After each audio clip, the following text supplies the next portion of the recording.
Welcome to a new episode of Outside the Panels with your host, Johnny the Machine Hughes.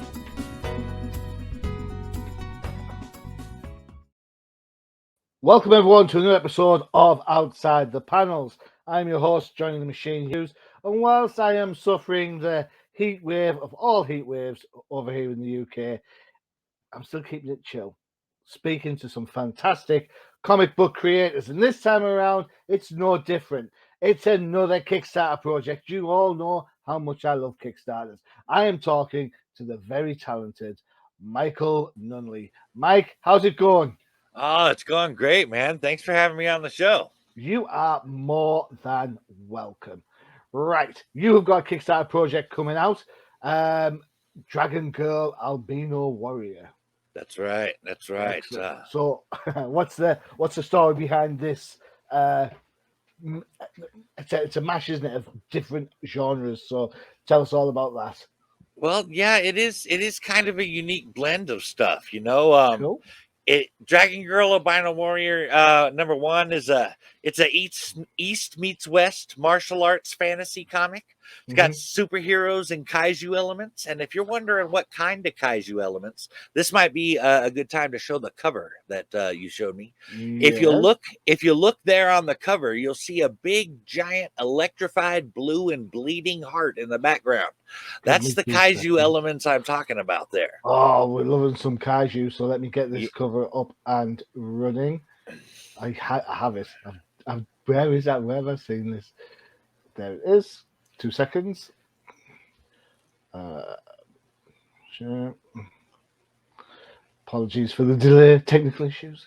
It's all right. It's all right. Boy, there you go. Yeah, you see that big old giant heart back there? Ooh, that's a hint to the kaiju elements coming. All right. That's just a small little taste of what's coming in this series. Excellent. So, the comic itself, it follows two stories in this first issue. These are going to blend together eventually, but for right now, we're kind of it's a team title, so we're kind of telling how their stories went about there. Okay, and so the first story is about a 24-year-old Chinese warrior monk named Pai Long, who was raised in seclusion at the Bai Long Temple, learning the way of the White Dragon Lord, propriety, integrity, justice, and honor, and mastering White Dragon Kung Fu. But now, because of a prophecy, he must come to America. The second story is about a 16-year-old geek girl named Danny Finney with an extremely rare and terminal case of muscular dystrophy that confines her to a wheelchair. Danny's loving and supportive parents, Mary and James, are desperate to find a cure that can save her. This story blends prophecy. This story has science. This story has mythology. I mean, this has got a little bit of everything for everybody. And it's also, I mean, I'm going to say a fairly wholesome title, especially compared to some of the other stuff I've written. Oh, really? Yeah. Oh, dear. Okay. Yeah. So that leads to the question: what other stuff have you written? Tell us where we can get a whole mix of crazy. Right. I typically tend to write rather dark stories about very broken people. They tend to be very horror and graphic horror type of influenced in them. Like I have a very elaborate scene in one of my comic books where a woman gives a guy a Colombian necktie in a very graphic fashion. So, I mean, that's the kind of stuff I normally write. So why the change up then? Well, what was it that made you think, why don't I go for something a little bit more East meets West meets kaiju meets? Right. Well, part of it came from a necessity in the story. Omen comics are all in a shared universe. And I had an element of my story that I had to tell in order to tell the whole story. And I didn't know how else to go about it other than writing a story like this. And actually, because it's out of my comfort zone, I actually tried to pawn this off on a couple other people, and it just didn't work out. And so I ended up needing to do it myself. And honestly, I think think it turned out pretty good. It felt good stretching my boundaries. You know, I Mhm. felt like I learned a little bit, and like I said, I think I enjoy stretching my boundaries a little bit now. Cool.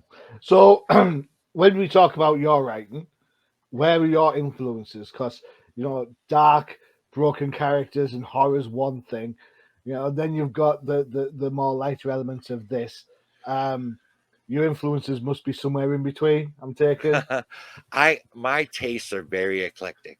Okay, They go all over the place. So excellent. I like I this. mean, I suppose some of my hugest influences have got to be mythology.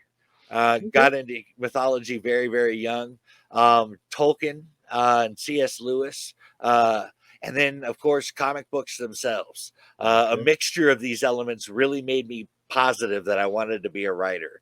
But it was particularly Spider-Man versus Wolverine. I don't know if you remember the Whoa! comic. This is the story where Spider-Man ends up in Berlin, right? Right, And he right. has, because I read it wrong the first time I read this book. I was like, why has it got Die Spinner? What? And then I was like, of course it's German. No, it's the Spinner. Yeah, got it. Right. But yeah, there's a whole. I mean, that book works on so many levels. I love the whole where he hugs MJ at the start of the book. And it's like, I have just ruined a perfect lie. Yeah, Right. that you know exactly what he's talking. You know exactly where he is at that. You can't stop the shooting because there's too much stuff going on in Times Square, and then of course the payoff at the end. Wow, what a book! I think What a my book. favorite part has got to be when Spider-Man and Wolverine actually fight in the graveyard at the end, and Spider-Man's on top of him, just bam, bam, bam, and he Yeah, can't get the smile off of Logan's face. yeah, yeah.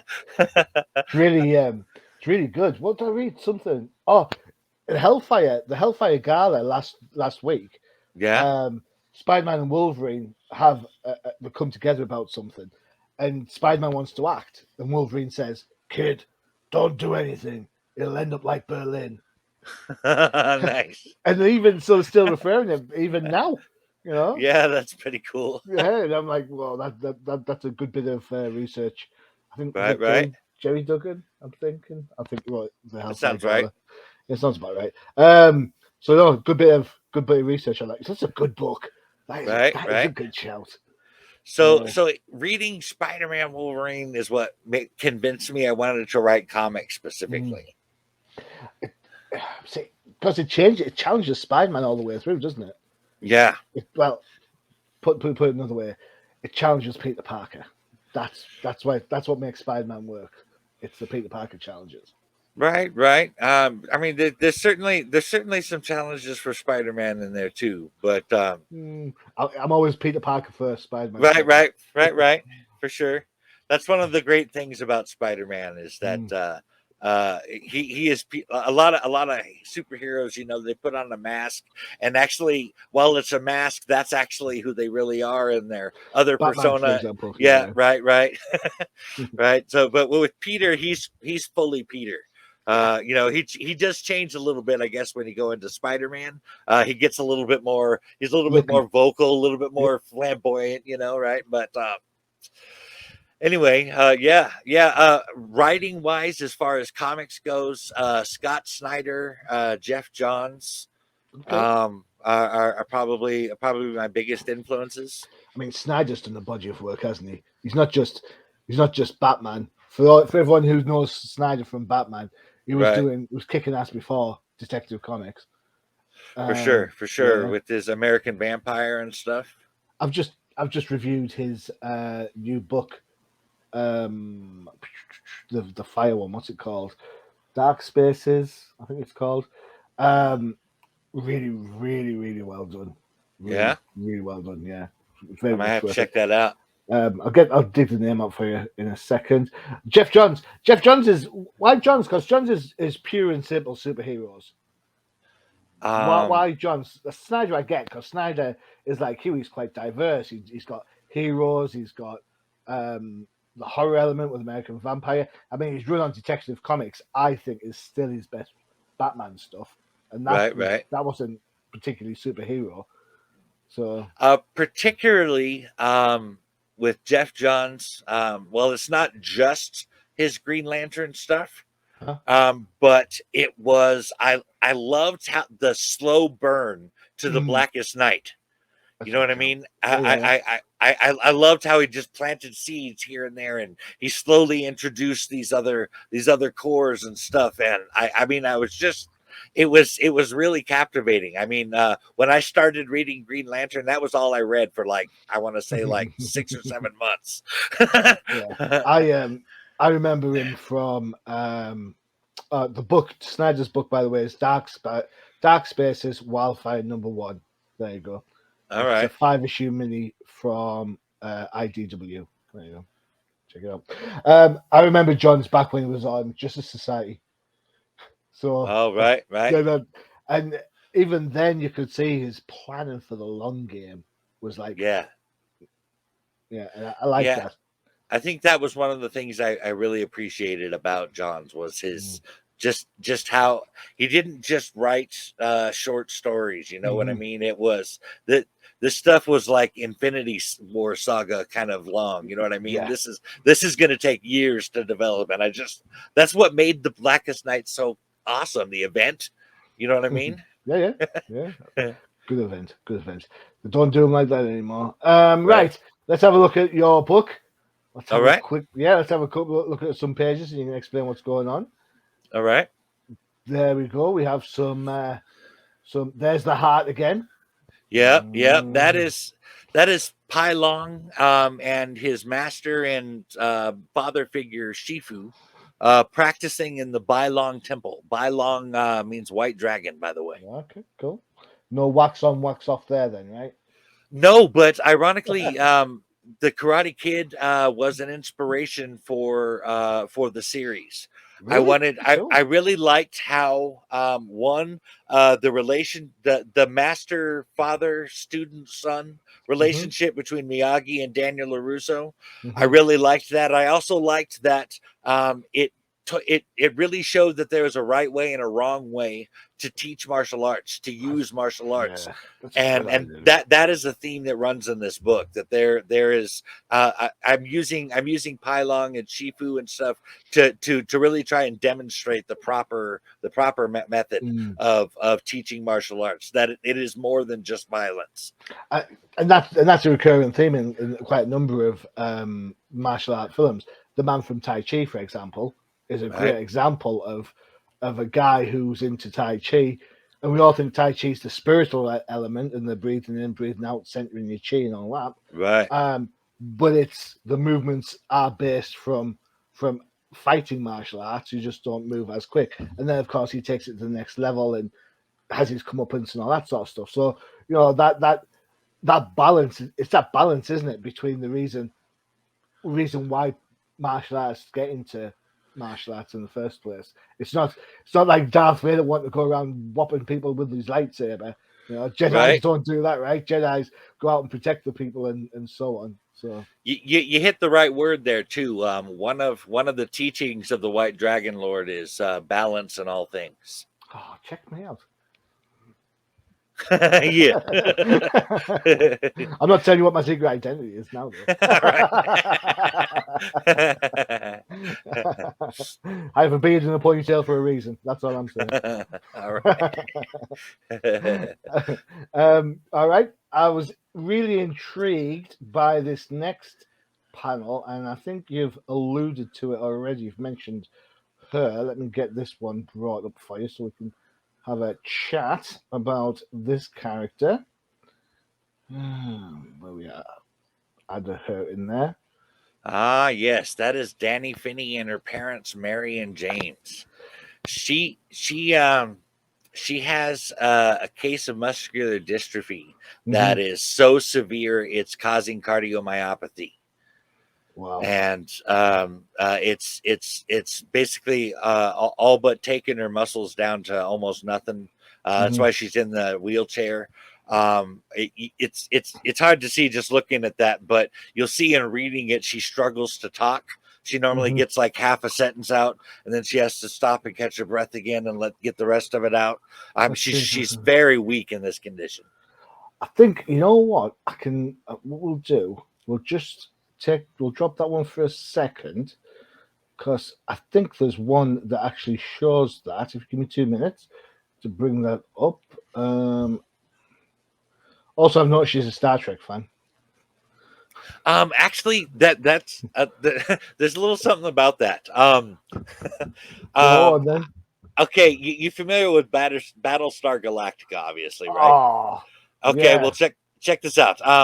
I wanted her to be a fan of a series like that, a sci-fi show like that. Okay. And so instead of Battlestar Galactica, I picked War Starfleet. That's what I named the thing. And I put in the notes that that's what it was supposed to be. And because I wanted it to be kind of a nod to it without full on taking it or whatever. Yeah. But when I wrote that in the notes, that's what my artist came up with for the as far as the symbol goes, and I think he might have actually borrowed it from Space Force, Okay. who also borrowed it from Star Trek.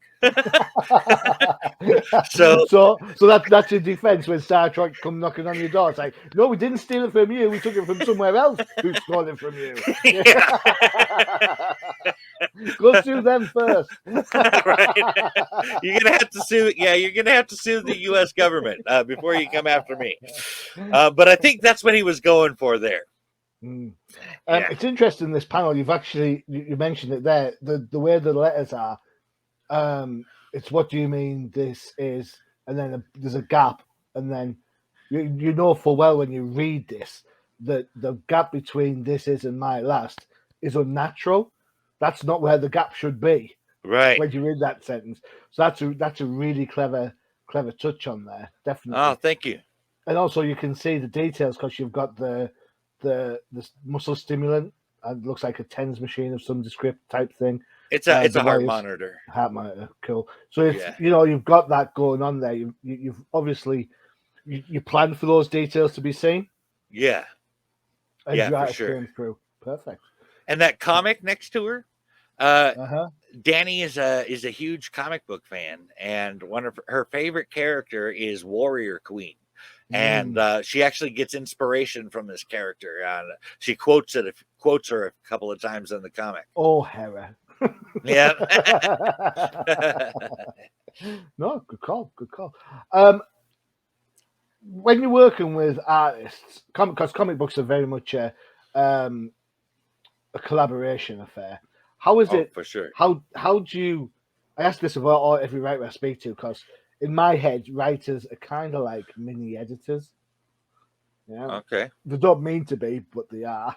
Right. But so, how does it feel when you sort of like you draft your script, you put down your camera angles, the key points you want to see, like the sci-fi emblem or the heart monitor or whatever it is, and then you give that to somebody else to like bring it into fruition. That must be really nerve-wracking at times. Oh, it was like maybe the first time, but I'm just all that now. Yeah, it's fine. No, it's not me. It's not me. I work with a phenomenal team of people. I've been working from the beginning. We have a real rapport now. In 9 out of 10 times, they take what I did and improve upon it. And that's from my artist to my letterer. They always take what I did. They put the elements in it that I want, but like especially like my artist Tosin Awasika, his layouts are amazing, and he does these really cool angles sometimes that just it's just like I said, it's always an improvement. So I'm not nervous anymore about he's gonna mess this up. I'm like, I can't wait to see it.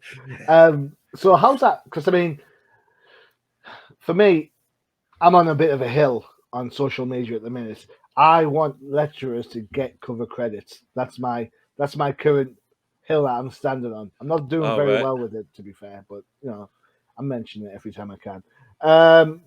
So your artist on this book is, what was his name again? Sorry, Tosin Awasika. He's from Nigeria. Oh, cool, excellent. Does he provide his own colors, or do you have a colorist as well? Yeah, he does. He does his own, and he does his own the pencils, the inks, the colors, all of that. And actually, he has a unique style. I don't know how much you know about Nigeria, but their power grid is just crap. Like it goes out all the time there, and so consequently, he has to do things in a little bit of a tricky fashion where he actually pencils the stuff out by hand and then scans the stuff into his computer. And then that's when he does the inks and the colors and stuff.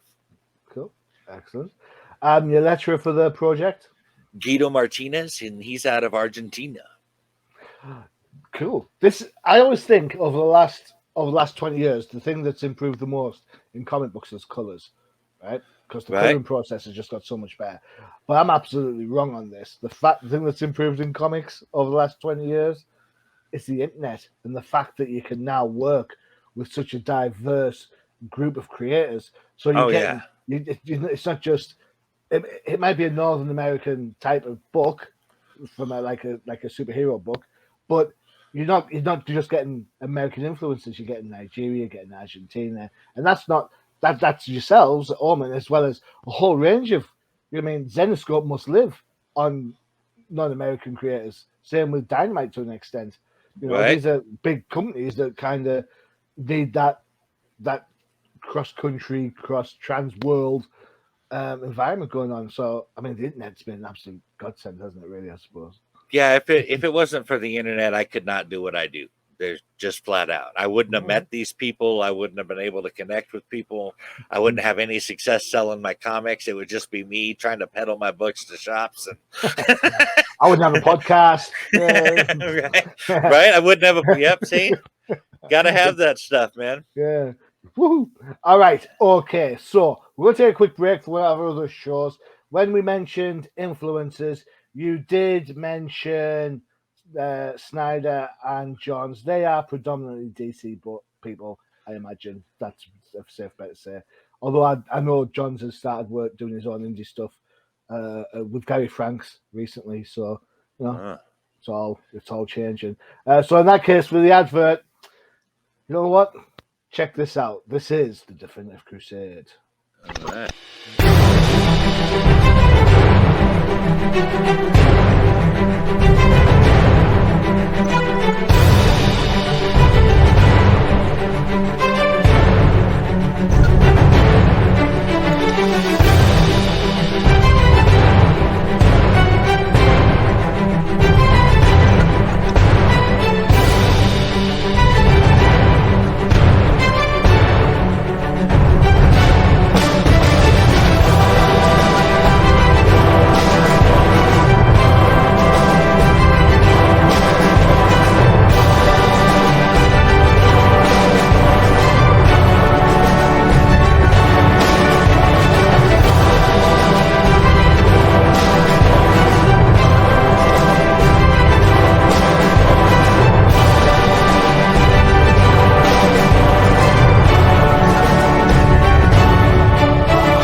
There you go, the Definitive Crusade for everything that's DC. And I'll let you into a little bit of a secret now before we go much further. I might have to be taking Matthew's DC card off him. Because you know what? This coming weekend, he's got an acting gig at a con playing Iron Man. How can you play Iron Man from a DC podcast? Right? Matthew, you and I are going to have words, my friend. Words will be had, sir. All right, there you go. That's him on notice. I am awful, aren't I? All right, okay. So let's have some more art, because the book, the art I've looked at, I find it intriguing in that there's obviously action elements, right? But there's also those quiet moments, with Danny, for example. Yes. And you know that they're going to lead somewhere. So, but some artists can do one thing really well, or they do the other thing really well. And I think you've got a guy here who's doing You know, he gets it. You know, the quiet scenes work, and then the action scenes equally work. So let me just show you what I mean. Honestly, I have yet to come up with anything he hasn't been able to draw. I have yet to be like, Oh. I want this in here. Like I'll describe this gruesome graphic scene, and I'll be like, I want this to happen, and he'll just put it out there. I want this really close, intimate moment. He'll just put it out there. I want to guide you using the helicopter as a toothpick. There you go. Right. So there you go. You get some action scenes going on there. Yeah. Martial art poses and stuff. Looks again. It works really well. Works really well. Thank you. Who picks the camera angles? Is it yourself, or did you leave that to your artist? I sometimes I pick the camera angles. Like I'll say I want it from this point of view, but for the most part, I describe what I want in the scene, and he chooses the angles. Like for instance, that panel on the bottom there. When I wrote that, I imagined that being from the side. But you know, pointing it in like that, I think it gives it a little bit more impact. It's little things. Yeah, it's little things like that. That's what I mean. Where he's always improving on what I had there in mind. Yeah, and you know what? That's an absolute spot-on observation. Exactly right. The fact you've changed the you've changed the camera angle, it's made it more dynamic rather than just like a flat piece. Right. You know? Right. So that works really well. It's interesting. You can see the styles coming through. You can see the styles of the figure work, which work really well. Yeah, good call. Well done. Good find. What's it like working with Omen? With Omen Comics. Well, I'm the CEO and founder of Omen. All right, so you love the place. So working with me is pretty cool, I gotta say. So how do you then? So do you edit this book as well, or do you have an editor? No, I have an editor, Russ Pirozek. So do you fire the editor if you don't like him because you're the CEO? Do you have like different caps on and say, right, tell me about this book, and then you just swap it around and stuff? Well, in the case of my editor, there was a lot of training involved and trying to describe what I had, what I wanted, and what exactly I wanted him to do and how I wanted him to do it and all that. And so I don't know. I feel like I've invested all this time into getting him to be my editor. That I'm not just going to be like, you know what, I don't like your decision. Screw you. I'm not going to do that. I feel like I said, with the whole team I'm working with it, I feel like we've done like 11 books now, you know, and I'm just, I don't know, we really kind of gotten into a sync with each other. Cool. And it's good that happens. Because the smaller press book, how hard is it to maintain shelf presence when you've got, you know, fair enough, you've got Marvel, DC, they don't need any help. All right. You've got Image and Dark Horse. They don't need much help. Well, maybe Dark Horse because losing people left, right, and center. IDW, Boom, Dynamite. Then you've got Ahoy, Vault, all these other comic companies coming out. How hard is it for someone like Omen to get shelf space and recognition? It's been pretty difficult too, and I think honestly, I think one of the hindrances has been not only competing with other people, but because we have 6 titles out, and starting a universe, you know, most people will start with a single title and then they'll add on other titles as they build. We're starting with 6 titles. So when you're constantly introducing a new title and it takes so long to get back to the next one, you know what I mean? It's that's been a struggle. So I mean, honestly, between that and having to compete with others that are doing so well, it's made getting successful campaigns rather difficult.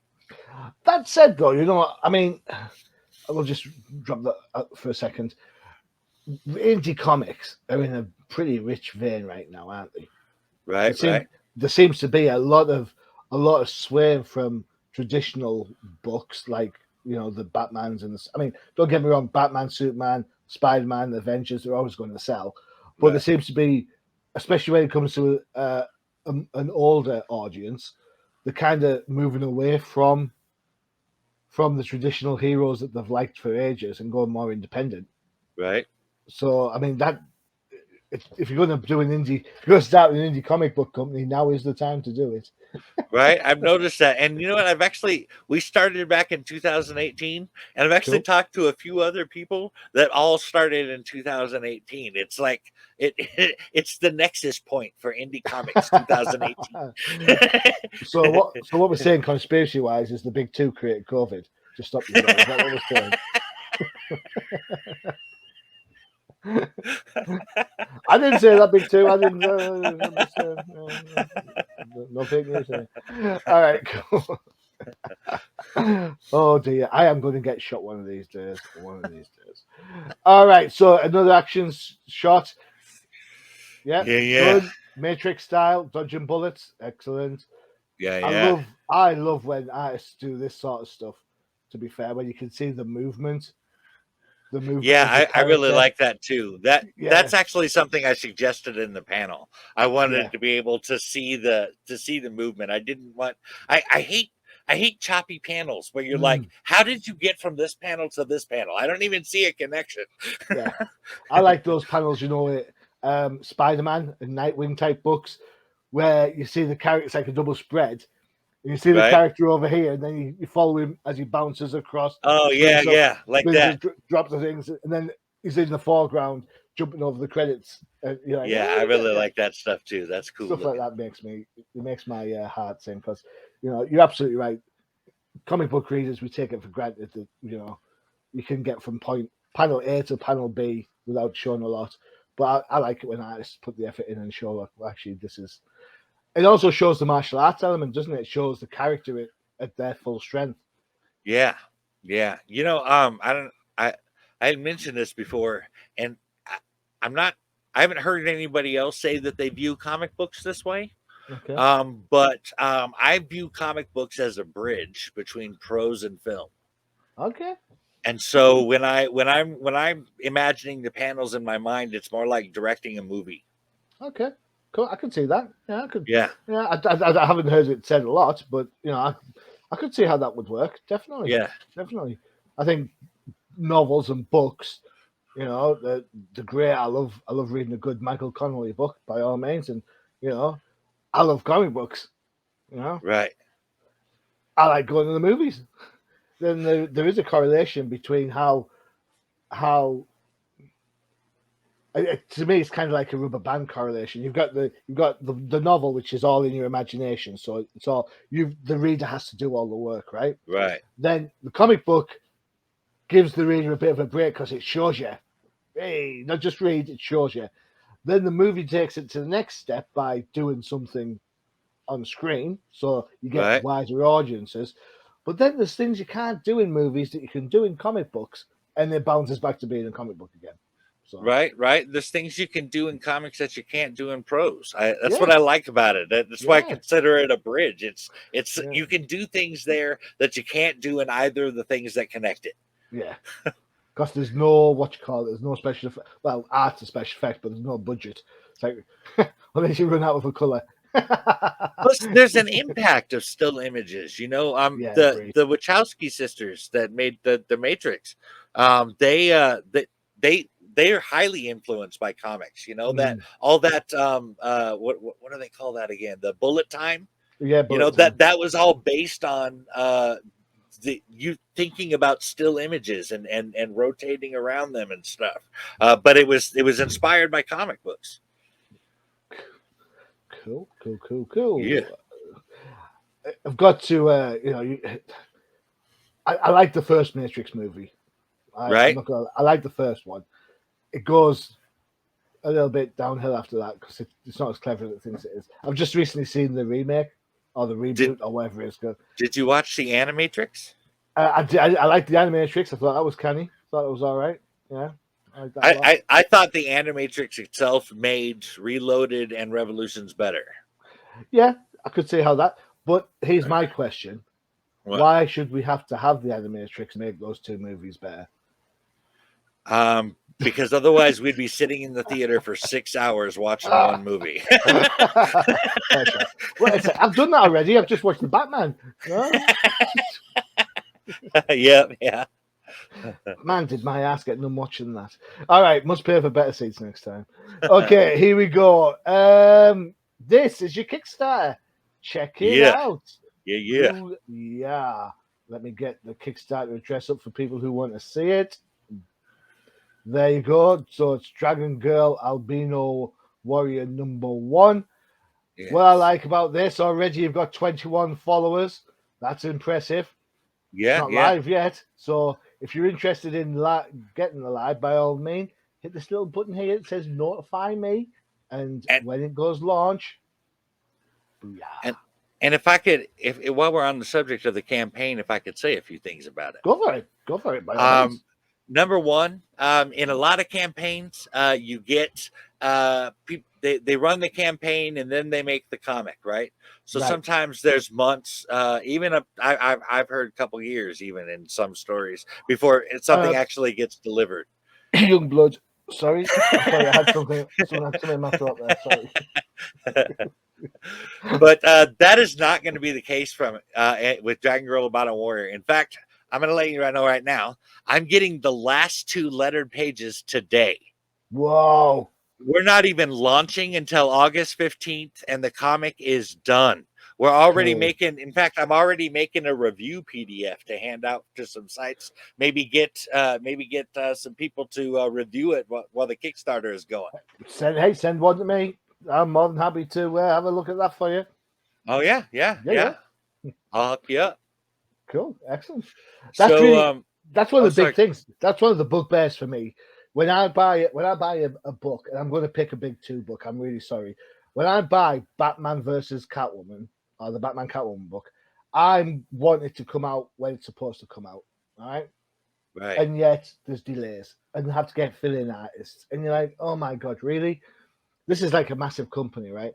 I think if you're going to publish a series, it should be done before you start the publishing thing. Right.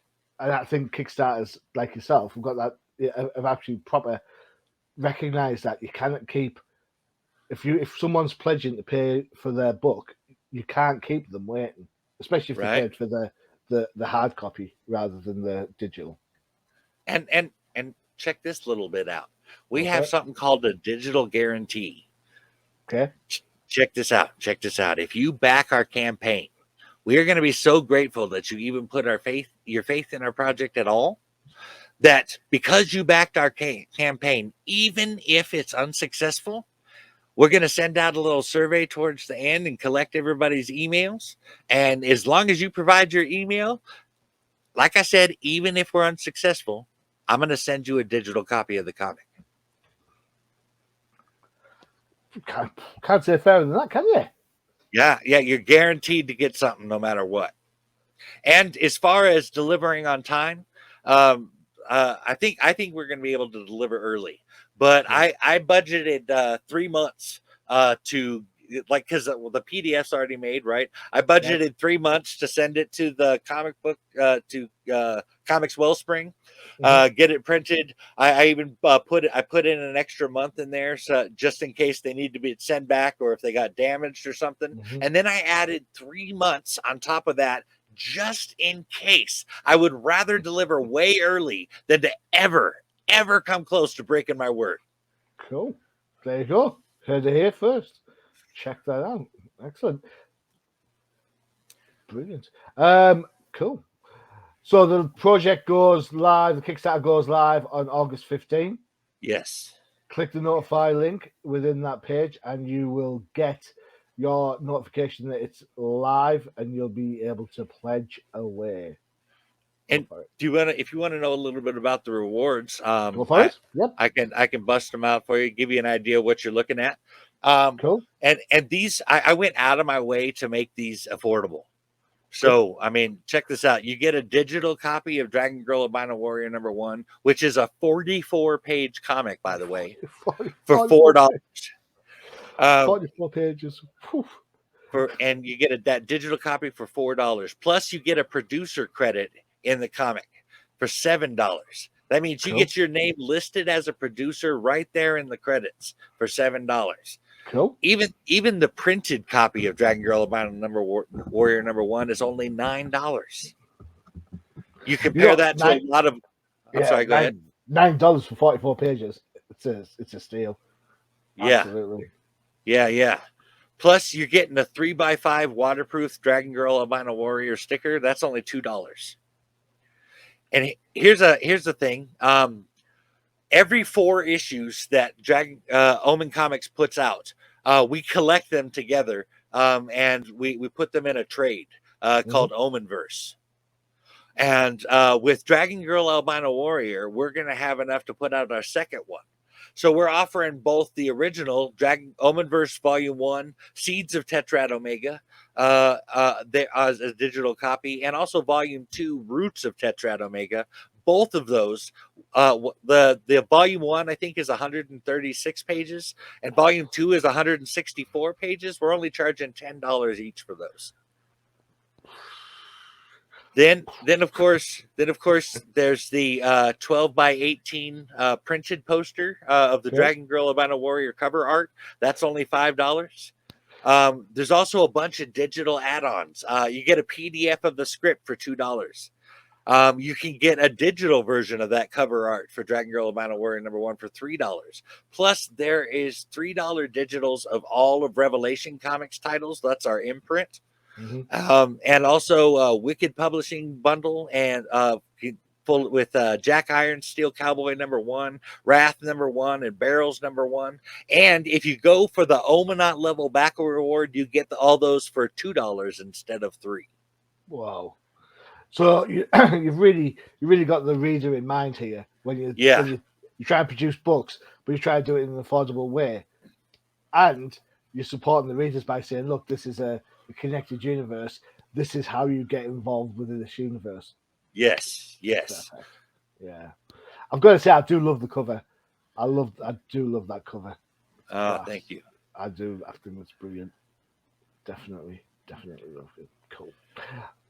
Excellent. So there you go. That's the lowdown on Dragon Girl Abino Warrior #1. Michael, thank you so much for spending the time. Really did appreciate you spending the time and going through your Kickstarter. I'm very impressed. I can't wait to see a preview. Totally happy to be on the show, man. Thanks for having me on. I appreciate it. For those that are interested in the Kickstarter, there is the link once more. Go check it out. Pause the pod if you have to click and write it down. Just don't make me look stupid when you've paused the frame. Thanks. Cheers.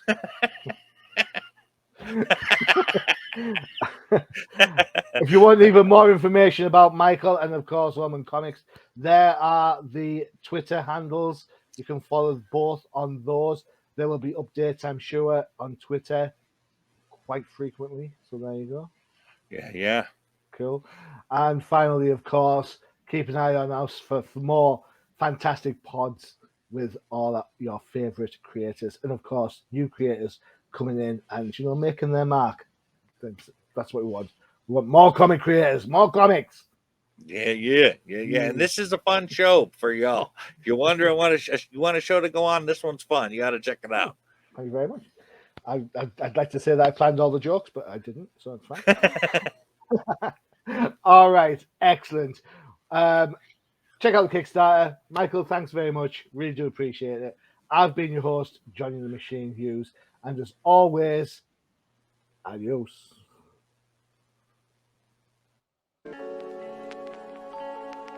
Visit undercovercapes.com for the latest and greatest podcasts via the Undercover Capes Podcast Network. Also visit our parent company website, comiccrusaders.shop, all about comic pop culture.